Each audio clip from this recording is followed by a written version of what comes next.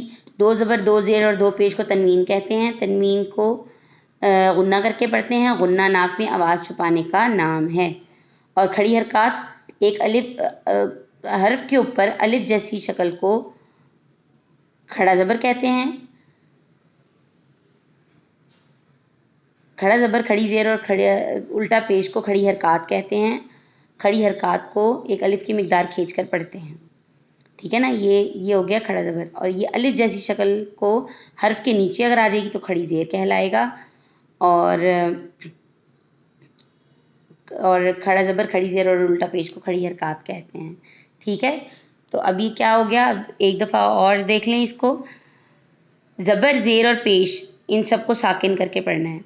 2 زبر، صرف 2 زبر کو صرف آپ نے ایک زبر کر کے پڑھنا ہے. باقی زبر، زیر، پیش، 2 زیر اور 2 پیش ان سب کو آپ نے ساکن سے بدل کر پڑھنا ہے. ٹھیک ہے، پھر آ جاتا ہے کھڑا زبر. کھڑی حرکات میں سے صرف آپ نے کھڑا زبر کو، صرف اور صرف کھڑا زبر کو ایک الف کی مقدار کھینچ کر پڑھنا ہے. باقی کھڑا زیر کو اور الٹا پیش کو آپ نے ساکن کر کے پڑھنا ہے. ٹھیک ہے، اس کے بعد آ جاتے ہیں حروف مدہ اور حروف لین. ان سب کو آپ نے وقف کی حالت میں کھینچ کر ہی پڑھنا ہے. اور تشدید کو بھی آپ زور ڈال کے سختی کے ساتھ پڑھیں گے. جزم کو ویسے کے ویسے ہی پڑھیں گے. اور گول تا جہاں پہ بھی آ جائے گا تو گول تا کو آپ نے ہاں ساکن سے بدل کر پڑھنا ہے. اور حمزہ کے اوپر جب بھی جزم آئے گا تو اس کو ہم جھٹکے سے پڑھیں گے بغیر وقف کے. ٹھیک ہے، اللہ تعالیٰ آپ سب کا حامی و ناصر ہو، اور اللہ تعالیٰ آپ سب کو اپنی حفظ و امان میں رکھے، سب کی مشکلات پریشانیاں آسان کرے، اور اللہ تعالیٰ ہم سب کو دین کے خدمتگاروں میں شامل کرے. آمین ثم آمین. اللہ حافظ، فی امان اللہ.